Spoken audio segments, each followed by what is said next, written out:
Hi everyone, welcome back to i-TUTOR IAS Academy Tamilnadu History NCERT series Class 12, and today we are discussing Unit 2, that is Chapter 2. The topic is Lord Cornwallis. His time period is 1786 to 1793. Why he is important in our history? He's a Governor General. The time period is 1786 to 93 and is crucial in Indian history for transforming the East India Company into structured administrative machine. In last chapter, we discussed about the East India Company starting, and key for UPSC is he's established the civil service. Father of civil service. He's a father of civil service. In UPSC exam, I expect it's important here. And civil service introduced the 1793 permanent settlement, that is Zamindari system, and reformed the police and judiciary through the Cornwallis Code. Okay.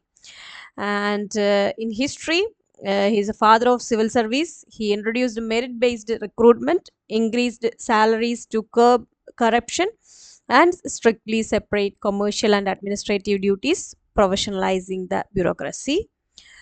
Then the permanent settlement of Bengal, that is around 1793. He introduced the system to create a stable land revenue income for the British, turning zamindars into absolute landowners.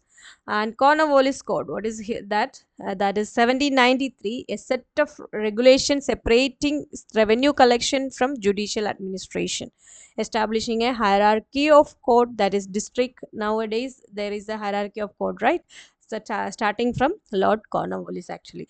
The district, provincial, and Sadar courts. Now there is district court is there, high court, and judicial court, supreme court are there. So like that, the hierarchy of court system started from this time. And police reform organized police by taking authority away from landowners and establishing thanas, that is police stations, managed by a district superintendent of police, that is SP. And military success, he led the British force in Third Anglo-Mysore War against Tipu Sultan, concluding with the Treaty of Srirangapatnam. These are the key reasons for why Cornwallis is important in our history. And his reform shaped the British administrative, legal, and revenue framework in India for over a century. And his policies especially regarding the exclusion of Indians from higher post and the creation of zamindari class had long-term lasting impact on Indian society. So further we will discuss in this chapter.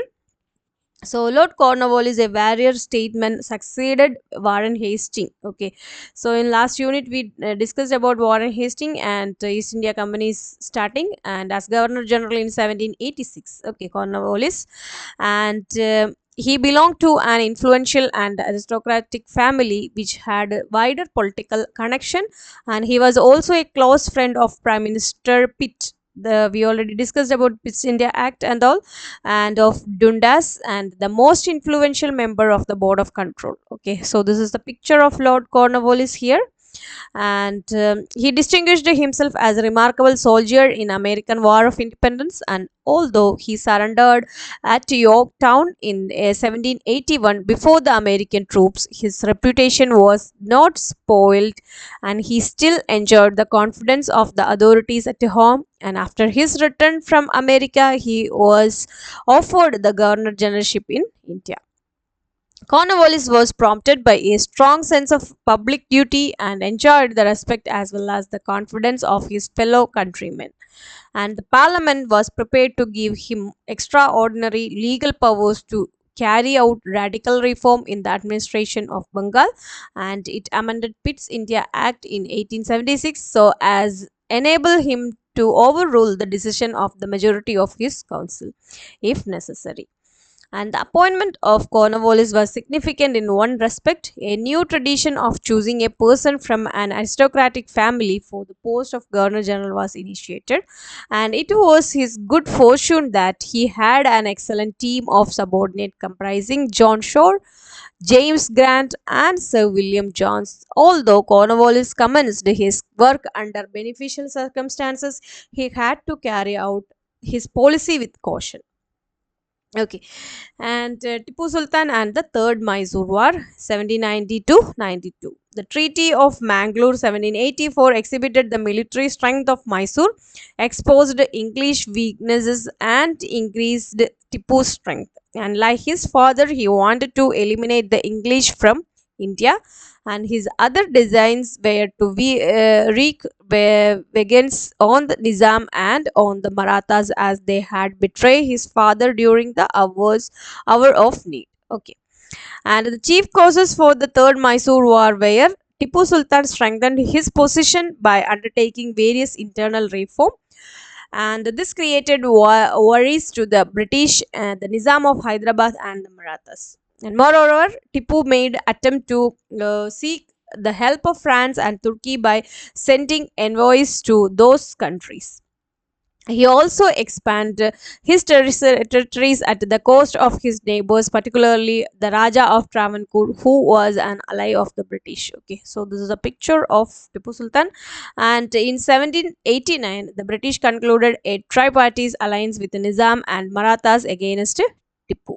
And war broke out in May 1790 between English and Tipu Sultan, and it was fought in three phases. The first phase commenced when Meadow, the governor of Madras, initially directed the campaign to invade Mysore, but Tipu's rapid movement halted the progress of the English troop and inflicted heavy loss on them.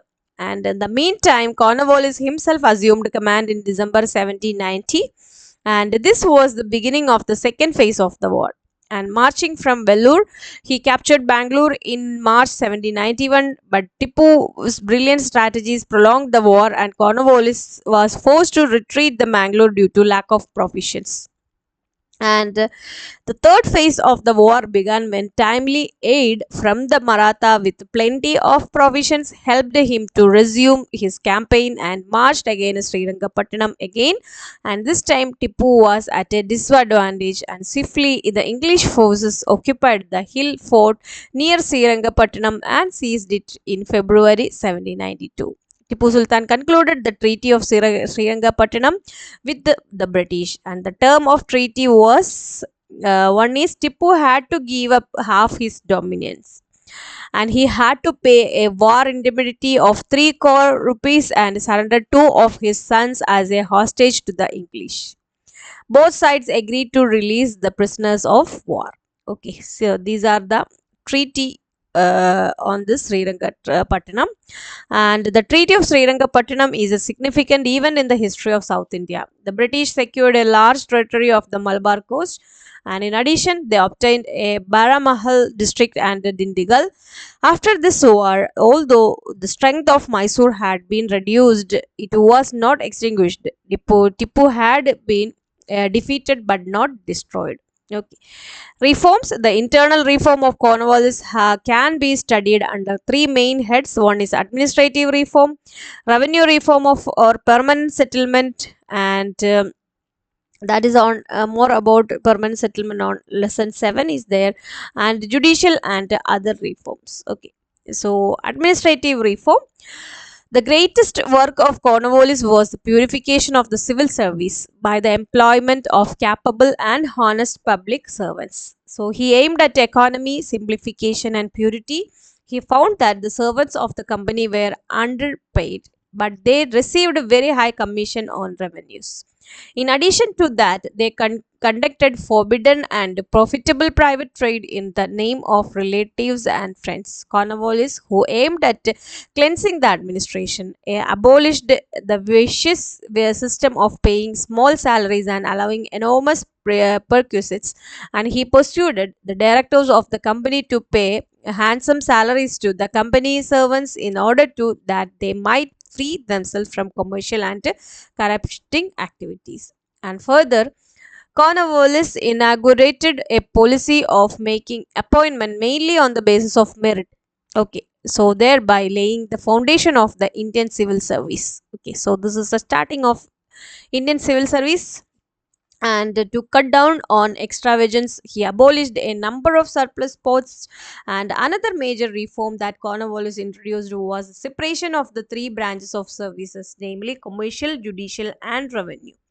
And the collectors, the kingpins of the administrative system, were deprived of their judicial powers, and their work became merely the collection of revenue. Okay, so that is about administrative reform. And judicial reform. In the work of judicial reorganization, Cornwallis secured the services of Sir William Jones, who was a judge and a great scholar. Civil and criminal code were completely reorganized.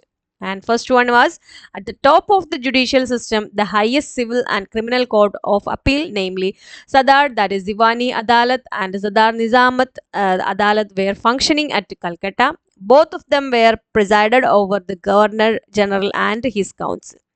And there were four provincial court of appeal at Calcutta, Decca, and Murshidabad and Patna, each under three European judges.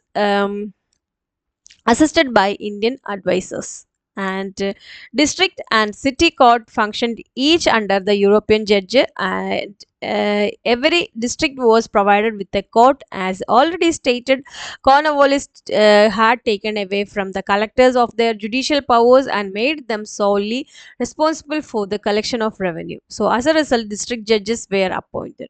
And Indian judges or munsifs were appointed to all the court at the bottom of the judicial system. So these are the judicial reforms. And in criminal cases, Muslim law was improved and followed. In civil cases, Hindu and Muslim law were followed according to their religion of the litigants. In suits between Hindu and Muslims, the judge was the deciding authority, and Cornwallis was merciful by temperament. And he hated barbarous punishments and abolished those like mutilation and trial by order. So Cornwallis was better known as lawgiver than as an administrator. With the help of his colleague George Barlow, Cornwallis prepared a comprehensive code that is covering the whole field of administration, judicial, police, commercial, and fiscal. This code was based upon the principle of Montesquieu, that is the separation of powers, which was popular in the West in 18th century. So in our constitution also separation of power in India is there, and it divides government function among the legislature, that is makes law, executive, that is implement law, and judiciary, that is interpret the law to prevent abuse of power. Okay, as established in the our constitution. So starting of the separation of power concept is from here. Okay, so in our in constitution polity constitution we are studying that. Okay, so constitutional provisions also there, separation of power, article 50, article 121 to 11, and article 361, these are under the aspect of separation of power in India. Okay, please refer that.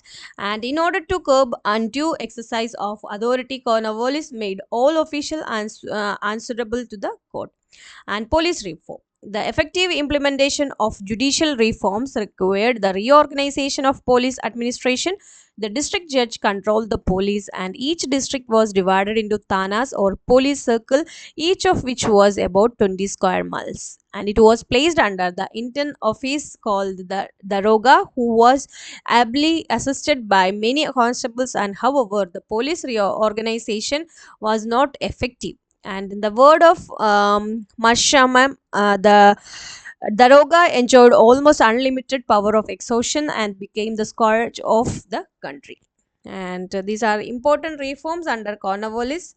And other reforms are Cornwallis reformed the Board of Trade, which managed the commercial investments of the company with the aid of Charles Grant, and he eradicated numerous abuses and corrupt practices. And fair treatment was given to weavers and Indian workers. He increased the remuneration for honest services. And estimate of Cornwallis. So what is all over Cornwallis? Cornwallis, a blue-blooded aristocrat who was an ardent patriot, and he discharged his duties fearlessly, and his life was an embodied of duty and sacrifice. He perceived the danger of Tipu's growing power and curtailed it by boldly discarding the policy of non-intervention. As an administrator, he consolidated the company's position in India and started the tradition of efficient and pure administration. So, although there were defects in his permanent settlement of land revenue, his administrative and judicial reform were solid achievements, and he may be regarded the parent of the Indian administrative service and founder of an efficient and clean system of administration. And Sir John Shore, it's the time period is 1793 to 1898, and succeeded Cornwallis as Governor General, and his administration was uneventful. Okay, so this is about this chapter, and so far we discussed the course and result of the third Mysore War, and changes made in the administrative machinery by Cornwallis, judicial reform and its importance, and reorganization of police, and general estimate on the administration of Lord Cornwallis. So this is all about this chapter, and so today we end here. And for more content, do like, share, and subscribe our channel. Thank you so much.